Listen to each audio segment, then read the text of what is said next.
John Morton is the official offensive coordinator of the Detroit Lions heading into the 2025 NFL season. And today, I'm going to be diving into some of my expectations for what it could look like with John Morton as the Lions' next offensive coordinator, as well as maybe some of my concerns. So let's get right into it. So today and over the last few days, I've dove into John Morton's film, meaning the 2017 season as the offensive coordinator of the New York Jets, where he was fired ultimately at the end of the season due to philosophy differences with Todd Bowles. But statistically, we know that they took a step forward that year and that Josh McCown had his best season and that there was a lot of changes at quarterback where Bryce Petty, I literally have clips of Bryce Petty today that I will showcase, but also a few seasons that he spent with the Vegas Raiders and Derek Carr and John Gruden in 2019, 2020, and 2021. Even the past two seasons with the Denver Broncos and the singular season with the Detroit Lions in 2022 when he was brought in as a senior offensive assistant. Now, the difficulty here is that typically if a guy's just named offensive coordinator, we'll just give all the credit to the offensive coordinator. Now, we understand there's a lot going on behind the scenes. We don't maybe know who's responsible for what unless the coach or the offensive coordinator directly tells us, hey, this guy, we give credit for doing this offensively. There's a lot of things going on behind the scenes that we don't know of, so we typically just point to the lead guy, the offensive coordinator, the defensive coordinator, or the head coach. But in this case with John Morton, it's a little bit strange because there's not that much that we can look at recent memory of him as an offensive coordinator outside of that 2017 season with the New York Jets or him being a senior offensive assistant and that season he had with the Lions. But we don't know exactly what we should point to and say, well, that probably has John Morton written all over it. So what I tried to do was go back and look at multiple different games from those different seasons when he was a senior offensive assistant, as well as the year of him being an offensive coordinator with the New York Jets, and try to look for what kind of consistencies I could find with John Morton. I could say that maybe he had his hands on some of seeing what we're seeing offensively from this offense. Because of that, maybe we can expect to see that when John Morton steps in as the Lions' next offensive coordinator, and that's what we're going to do today. Now, I will make this clear that I don't think philosophy-wise there's really much going to change. It's going to be a run-first team as Dan Campbell wants it to be. I even look back at some of the press conferences that Dan Campbell had the year that John Morton was there, and what he credited with Jared Goff was his ability to get us into the right plays, get us into the right run plays, make good decisions with play action. Like, that's always who Dan Campbell wants to be. I don't expect that to change whatsoever, especially when you look at the other assistant coaches that were brought in. David Shaw, who can work as the pass game coordinator, but his background with Stanford. I don't expect any of that to change necessarily. The Lions still want to be a run team, play action, and work through that. And I think that's absolutely going to be the case with John Morton. However, maybe there's some nuances that we can point out here. So let's start this thing off with some run plays. And one thing that stood out to me was the usage of fullback that I noticed over all the different spots was that there was typically a fullback that was utilized in run plays. There was also the usage of jumbo packages and jumbo personnel, which we know the Lions like to implement as well. But the usage of fullback to me is important because if you remember back to 2022, that's when it was like, hey, Jason Kabinda, he's the fullback for the Lions. And then it became Malcolm Rodriguez, and then they kind of just phased out of using a fullback, and then it was like, oh, maybe Brock Wright can be the fullback at times. But remember back at that time, it was Jason Kabinda. And when you look at even the last couple of seasons, John Morton working with the Denver Broncos, you could see that while the Denver Broncos in terms of 12 personnel usage weren't nearly as high, they were below league average each of the last two seasons, what we did notice is that 21 personnel usage, meaning two running backs, now that could be a fullback, that could be just a second running back. In terms of 21 personnel usage, 7.2% this past season, which was 8th in football, and the year before it was at 8.4%, so 8th in football. So typically they would use 21 personnel a little bit above league average. And then also you had things, for example, like 22 personnel, meaning two tight ends and two backs on the field at the same time, a heavy personnel package where they were third most in the league this past season and sixth most in the league the year before that at Denver. So again, that's just a great recent example that we can point to. Now there also again is that jumbo package usage, which I definitely expect the Lions to continue to utilize because they've used it throughout the years with Dan Campbell, and it's something that was noticeable even going back to the New York Jets film in 2017. Now, in terms of some of the run types that definitely stood out to me in watching is there was a balance between gap scheme and zone scheme offensively, but one thing that to me was noticeable is that a lot of their offense typically seemed to run over the years that John Morton's been a part of, typically with more outside rushing attacks, more outside zones, more stretch run plays. Get back to the run scheme here in a second, but now I want to go to the pass game, and again, just point out some tendencies and maybe some concerns. The one concern for me is I didn't love all the four vertical usage seemingly that they had offensively back with the Jets. Now, we know that there's a development that takes place. I mean, the game has changed a lot since 2017, but just a straightforward four verts usage, I didn't necessarily love offensively, but I think one thing that's really important to point out about that and the success that they did find off of it is you are definitely going to get a lot of those one-on-one shots out wide on the sideline. So kind of more of a simplified concept, but definitely trying to push the ball down the field, and I'll show you some numbers a little bit later to kind of showcase the fact that John Morton likes to take shots. Actually, let's just get into it right now. That way I don't forget. John Morton pushes the ball down the field from what we know. And here's how we know that. So if we go back through the history, let's start with the Denver Broncos. These are 20-plus yard pass attempts according to Pro Football Focus. They categorize these as deep passing attempts.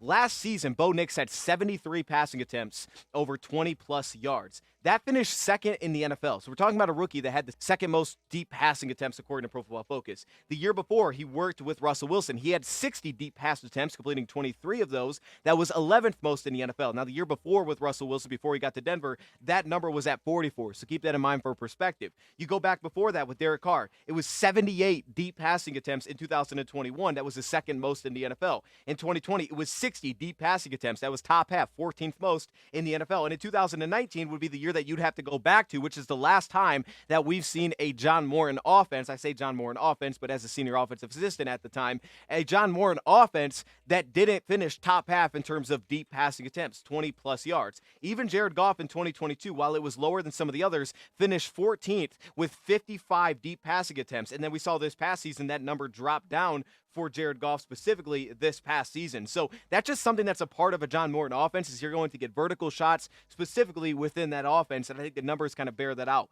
Now, back to the rushing attack. Again, we see some of the stretch runs. We also see the lead runs with a fullback leading the way. That was incredibly noticeable. He did seem to be pretty run heavy on first down, and one of my early concerns when watching the John Morton offense was, okay, is there going to be enough off of this? Like, I see that they want to run the ball. I see the discipline to we are going to run the football on first, second down, and I guess that was a philosophy difference, is that Todd Bowles wanted him to run the ball even more. But we still will give him credit for the run types because he is the offensive coordinator. It's not like he's just calling pass plays. However, my concern was, okay, is there enough off of the run types? Like, are they making this effective in the passing game? Are they utilizing this to be effective? And I'm going to show later that I absolutely thought that their play action was incredibly impactful. Even that sometimes I didn't think they utilized it enough. And the numbers with the Denver Broncos will showcase that they love to run the football. Like, that was a big part of their offense. Now, sticking with that, again, we see some of these outside zones. We see a lot of the stretch run plays. I expect to probably continue with this Lions offense. Now, there was variety, which was noticeable, which we're about to get to here. But I will also point out Hank Fraley being the run game coordinator now. I hope that means that he's really going to lean into what his offensive line does well. But over this past season, we still saw the Lions were a pretty heavy outside zone type of rushing team, stretch zone type of rushing team. So that fits into kind of who they are stylistically. It makes a ton of sense. Now you get into some of these toss stretch plays or even the toss sweeps that were utilized as well. Again, a lot of wide zone rushing was kind of what they leaned into. Even here at the goal line, you're going to see with the lead, you're going to see the puller across the formation, and you're going to see them get out wide on a play like this and kick out wide. So you got a lot of that. Again, now we get a pin pull toss look, which again is sticking to that wide format. And then we get to some of those jumbo package looks where you get an extra offensive lineman in the game and they utilize the counter runs right off it. So the gap scheme counter run, here's the puller off the backside. With the counter setup, we're also going to implement jumbo package usage. So those are things that I think will be carried over with the Lions, that we're going to see some of that stylistically within how the Lions approach the rushing attack. And because of their disciplines to the run approach, the end around usage opened up, which I expect to carry over with a guy like Jameson, which we've seen in the past. Which I think fits well because a lot of that is kind of what the Lions have been in terms of the zone rushing scheme specifically, but then also the counter runs. We know the Lions love to do that, especially short yardage. They love the counter runs. I think in terms of run scheme, a lot of that will carry over, but Hank Fraley being the offensive line and run game coordinator now, that may also help us a little bit leaning into our offensive line strengths, depending on what that's going to look like next season. Now, when we get to some of this passing attack and a couple things that stand out here, first thing being, and I loved this play stuck out specifically because we go back to personnel and heavy personnel usage. You see on a play like this, two tight ends on the field and a running back split out wide. Then they take advantage of the slot. And again, this is back in 2017. They get a receiver matched up on a linebacker in this spot because of the personnel they put on the field. And because New Orleans is in zone, I went back to look at New Orleans because, of course, Dan Campbell was there at the time. For them to be in zone coverage, now you get that tell at the line by the linebacker being over the slot, and it creates a really good matchup because you go heavy personnel. Lions have done little things like this really well as well, and it just creates a good matchup. Wide receiver on linebacker, we want to attack that. Lions do the same thing, and I think, again, that's where John Morton can bring that to the Lions. In terms of the boot action and the play action, let's look at how effective a play action can be. Now, the results weren't always there. Again, I'll show you some examples of, I thought, just wrong decisions from the quarterback, maybe just missed throws, but the play action was incredibly effective. We see on this first boot action play with the beneath route, they would love to flood concepts out of their play action where they could push the quarterback out of the pocket and then flood it to one half of the field. When they did this, I mean, look how aggressive the linebackers would play, and it opens up that second level throw. And then I love this touchdown pass, right? You get it at the red zone at the 20-yard line, and they not only tie in, which is a quick pump, which is important, and we're going to show in a second, because offensively they do a lot of quick passing on first down. John Morton's offenses typically do, but then you also attach the play action as well to it. Linebacker steps down, and now the seam opens up in zone coverage, and it's the touchdown. So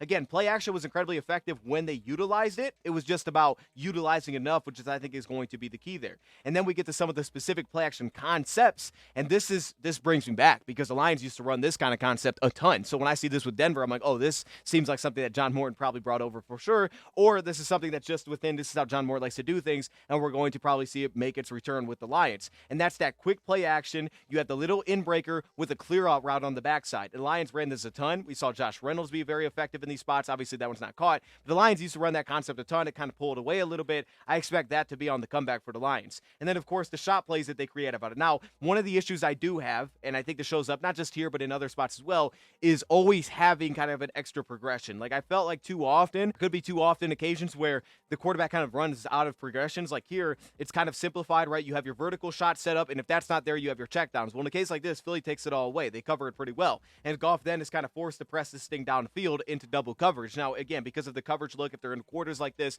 it becomes a 2-on-1, and it could still be open offensively. The problem is there's just not a lot of outlets there for the quarterback once the checkdowns are taken away. And I do think that there was occasions of that, noticing some of these offenses that John Morton was a part of, where they did a really good job, I thought, of trying to kind of, I don't want to say simplify the reads, but really make it obvious for the quarterback of, okay, let's get here. If this is the coverage that we have, we're going to have an answer right here for you. So situationally, they would create answers, and then we also saw, based on kind of half the field reads, they would create some good answers for the quarterback. And these play action concepts were effective in the sense that we saw it against Minnesota when he hit Jameson on kind of a deep post, and the safety ends up stepping down into cover 3. He steps down on the in-breaker, deep post over top, and it was an easy walk-in touchdown. It was an ugly throw, but it was an easy walk-in touchdown. They do a good job of kind of simplifying the concepts. It's a 1-2 read, like, hey, read the safeties. He stepped down, okay, go over top. If he doesn't, come back underneath.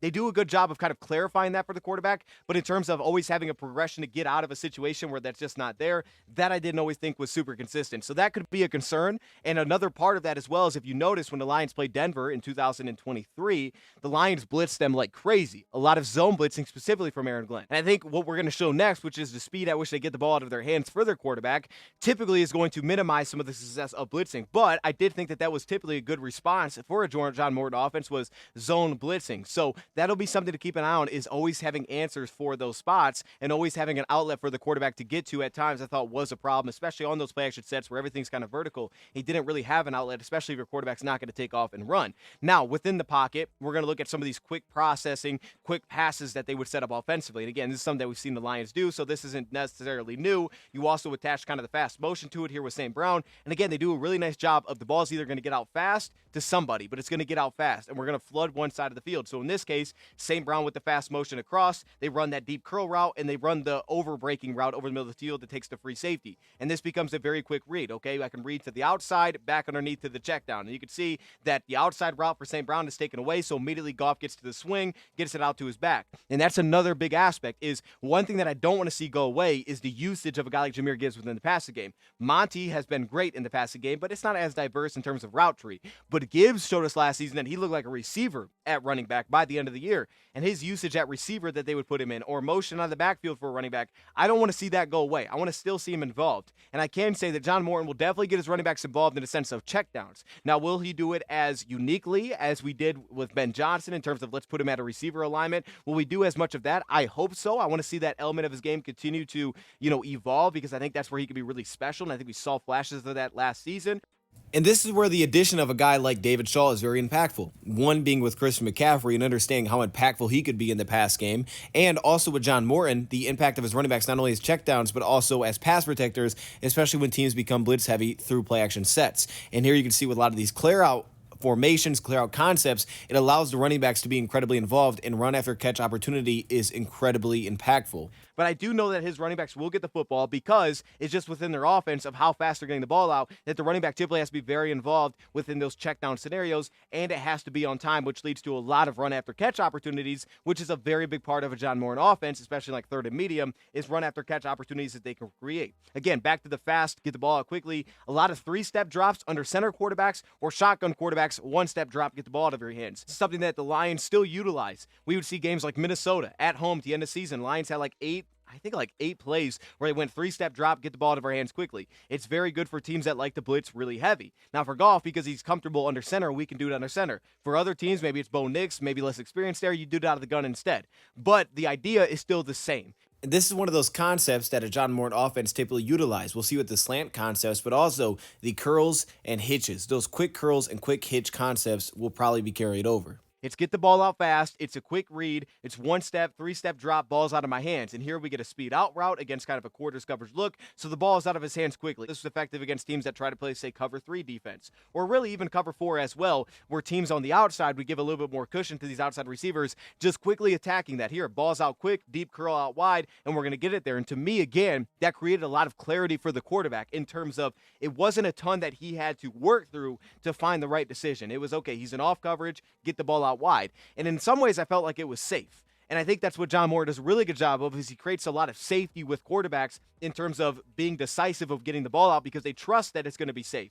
We'll see it with some of their clear out concepts in zone coverage, but also in spots like that where it's like, hey, if they're playing off at cornerback, if they're bailing in a cover 3 or cover 4 and they're playing top down, let's get the ball out fast. Let's make it safe. There's not going to be much of an underneath presence. We're just going to get the ball out immediately. So it feels safe as a quarterback to just get the ball out, and it's very fast processing. My concern to that is I think on 3rd and longs, I want to see enough creativity. Like I did think if there was one concern on 3rd and long, it was I didn't always feel like there was enough creativity within the offense to maybe get to the sticks. It was way too simplified, I think, at times. And other times, I think offensively, some of the concepts for the situation just didn't make a ton of sense. Like there was a lot that made sense. 3rd and 3, let's get the ball out fast. We'll go to our double slant setup against man. Okay, that's fine. We'll run a pick play against man. But other times you get like a 3rd and 4, and it would be a very aggressive, like let's run 2 comebacks with 2 seams going verticals. Like I get being aggressive, but that's not maybe the spot to do it because if we don't convert that, it's still 4th and 4. We don't really have a chance to go for it either. So he didn't set himself up greatly. Speaking to the Lions offense, and we saw this here and we saw this elsewhere, these half-field reads where, again, I think it allowed us to be very decisive, and it allowed you to have answers against a lot of looks defensively. You weren't really caught in a bind that often. Now, the development of Goff within getting us into the right play, checking us into the right play, we'll see how that kind of evolves this offense. But in terms of back in 2022 when Goff was still very new and it was, hey, we're going to make it so that you can find answers and you can read them at the line of scrimmage very quickly, that was super noticeable. Now we had some breakdowns against Philly where we just had one guy running one route and the quarterback would throw it somewhere else where they were just not on the same script a couple times. But when they were, you saw the benefits of the offense, which is like, for example, here, right? Half field, we can get one side read, half field, we can go the other way. So in this case, they play 2 deep safeties. So it's simplified. We're going to go one-on-one, bottom of the screen, one-on-one out route to TJ Hawkinson. And that's something that I think John Morton's done a fantastic job of. Everywhere that I've seen him, he's done a great job, especially with the Jets because he was the offensive coordinator with Jermaine Kearse at the time, of finding who is their best weapon and really leaning into that. Now, I think for the Lions, they're in a better spot than some of these other offenses where they have more than one weapon. They don't have to be just TJ Hawkinson reliant. They can be St. Brown, Jameson Williams, Sam Laporta, right? With other teams, I saw him kind of lean heavy towards the tight end. Let's get him to match up one-on-one. With the Raiders, let's get Darren Waller one-on-one. They leaned really heavily into who is their best playmaker, and let's try to find one-on-ones for him constantly. And I think at this time, that was Hawkinson. But I think with the Lions, with the amount of weapons they have, luckily they're not in a position where it's only one guy that they're going to lean on in those spots. And then we see again that concept that John Moore likes to get to, the slant flat concept, here against the blitz against man. The ball's out quickly, and it kind of minimized the blitz. Again, similar here, curl flat concept, backside double slants. Again, back to the half-field decisions for a quarterback, just read through the safeties, right? You got 3-by-1 on this set, and when you read through the safety, one steps down, the other one rolls a single high. So now you know it's a single high safety. You got one-on-ones on the outside. So quickly, Goff can then decipher that and see, okay, number 3, push a vertical. We're going to hope he holds that backside backer, and then we're going to throw this to Hawkinson one-on-one. He's going to run the in-breaking route. Now, it's a little bit late here. It got tipped, but it simplifies it. It's like, okay, single high, one-on-one. Go to the single high, one-on-one. Go to the one-on-one guy. In the backside, we can have a different concept for the coverage roll somewhere else. Now, I do think that there is a skill set to having a guy that can project and get to spots where not only, number one, they can use motion pre-snap to say, okay, let's decipher what coverage are they actually getting to, which Lions did a great job with Ben Johnson. I didn't notice as much of that with Morton's offense. I did notice the motion and the motion to kind of overload sides of zone, but maybe less in terms of let's use motion to kind of decipher the coverage. I noticed simplified versions of that in terms of, all right, running back motion pre-snap, okay, we'll go this side. I noticed some of that, because they would set up like the one side. We saw this a lot, and they're going to do this a ton. Remember, DJ Chark was big in 2022. The one season he was here, had a great year for us. Overlap also with Tim Patrick. I wouldn't be surprised if he gets brought back because he was with John Morton, though he didn't really play. But they would have that like single side one-on-one receiver that they like to go at. Get our one receiver one-on-one out wide. With Denver, it was Cortland Sutton. And on the backside, we'll have a concept where it's like, hey, it's a running back screen. And depending on how the safeties move, we'll throw the one-on-one or we'll just throw the screen. It's very simple. Let's get the ball out of our hands. Let's keep this thing easy, and let's allow our playmakers to just be playmakers. This isn't as reliant on, hey, the quarterback has to go crazy. It's no, we're going to get the ball out of our hands fast and let our playmakers be playmakers. Let him win one-on-one or let the running back do something after the catch. I love that. It's simplified, and I love leaning into the players that you have. What I don't like about it is I just didn't see as much of like, okay, we're projecting we're going to get this coverage. Here's a beater for it. The passing concept on first down, whereas I think it's a little bit more predictable to get teams into coverages on first down. There's a lot less variety with blitzing, but still our passing concepts are going to be more half field this, half field this. And that brings some concerns, but it also brings some simplified answers, which I think is a real positive. Have an answer for a single side receiver, and on the backside you have an answer. And in this case, when again you see there's a short motion attached pre-snap, so Goff gets that outside corner to settle down, and then it puts the free safety on the number 3 receiver to run the corner route. And it's a decisive read for the quarterback. He gets the ball out fast, and now you have a big chunk that Goff can create by just reading through kind of the short motion and reading through where the safeties roll as they don't move on the play, but the corner steps down. And to me, Dan Campbell said Jared Goff was going to have a say on the next offense coordinator because he needed him to be comfortable. And when I see plays like that, I would understand why Goff would say I'm comfortable with John Morton because of the way that he can kind of help us align things offensively. And there were concepts that felt very reminiscent of the past, like this, just creating a straight one-on-one in the red zone, deep out route. We've done things like this. But also concepts that kind of remind me of the Rams days, where half the field he had a read to get to, and on the backside, maybe they run a whip route that Goff could check down to on the backside. So a lot of it, again, was the pacing and the speed of the offense that felt reminiscent of the past. Now, when we get to these situational spots, there is a downside if you can't make the proper read, like this. It's a 3rd and 2. Maybe you expect man coverage or showing man pre-snap. But we've seen this many times, and we actually had issues with this with Ben Johnson at times where we saw it against Green Bay, we saw it against San Fran in the playoff game. Teams would show man, they jump to zone, and then we wouldn't have an answer because we were trying to decipher, okay, let's check to a man beater. And we get to that man beater, and then you wouldn't have a beater for it. That would happen if the team could disguise it well. And the Lions, where I felt more heavily reliant on that in recent memory, especially situationally, of let's utilize what we have pre-snap to find a beater for it. And it worked a lot of times really well, but there were occasions that it didn't. Minnesota, Goff was awesome. He would get us in the right play, and we'd have a beater. There were also occasions where we didn't have a right beater for it. And in this case, this is where John Morton's offense, I think, is super beneficial.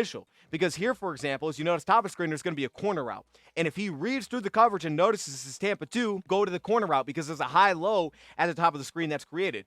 But the quarterback doesn't read through that. He goes right to the double slant. And when they go zone, that's not going to be open. But instead, he forces it there and never really gets his eyes to the other side of the formation, which is where he needs to get to, which is the high-low read. Because he never gets there, he forces the double slant. It's an incomplete pass, and it's a bad read for the quarterback. Another example would be this. It's kind of a variation of what I was talking about. One side, he got 2 verticals. Other side, he got a backside little screen set up, a bubble screen. He goes this time to the 2 verticals, not the bubble screen. And again, I think it's the wrong read on this play, and there's nowhere to go with the football. So you have to make the proper read still as a quarterback at the line of scrimmage. And then we got some of the shot plays, the singled up one-on-ones on the outside.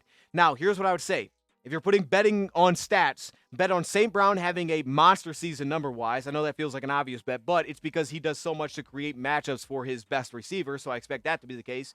Number 2, I would expect that J-Mo's going to get a lot of deep shot targets, maybe more than we've even seen in the past. Anytime teams with the single high, it felt very decisive. Take your shot one-on-one on the outside. Now, that doesn't always have the best conversion rate, and that can lead to turnovers, but it was a very decisive, we're getting the ball out fast, you're going to get it out there, and you're going to give our guy a chance. And we saw Chark win on a lot of those, and you also lost on some, but we saw from week 1 that he could win on those. So keep an eye on Jameson Williams, who, if you look at everywhere that John Morton's been, basically when he's been there, they've had a piece like that they've either added or they already had in-house. DJ Chark with the Lions. With the Denver Broncos, it was Marvin Mims, who was drafted the first year that John Morton got there, and then the next season they ended up drafting Troy Franklin, another vertical threat. You go back with Derek Carr, it was Henry Ruggs who they drafted, and they had him there for a couple of seasons, and even the first year was Tyrell Williams, who the Lions brought in to be their one-on-one option out wide. So, again, there's a lot of overlap personnel-wise, so you can understand why the Lions would want to bring in a guy like this that kind of sees the game the same way, but it also speaks to the way that the Raiders, and again, they lead into Tyrell, so they put him in the slot, and that was something I was excited about. I was like, ooh, Tyrell Williams in the slot, that's awesome.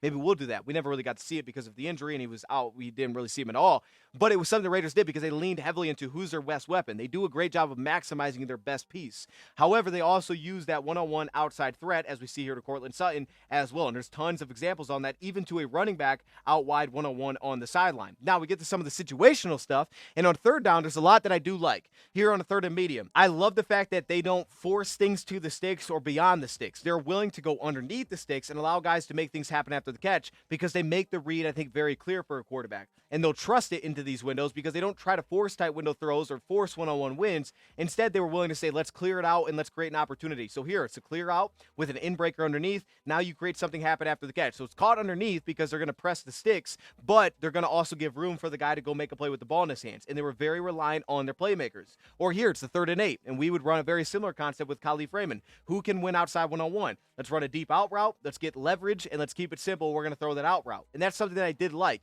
And even on a play like this, it's 3rd and 9. This ball is thrown like 2 air yards. But the positive is it picks up a first down because it's decisive. Quarterback can get through his progressions quickly. You got a mesh. You got a vertical push. As soon as the cornerback bails, let me get to the flat. Let him go make the play after the catch. It doesn't look great, but the positive is it gets there because it's a very decisive, get the ball out of your hands, stay on time, allow our playmakers to go make plays. Speaking of that, leaning on your playmakers, here we get a 3rd and 6. Remember one thing the Lions used to do when we had limited weapons? It was put St. Brown at running back.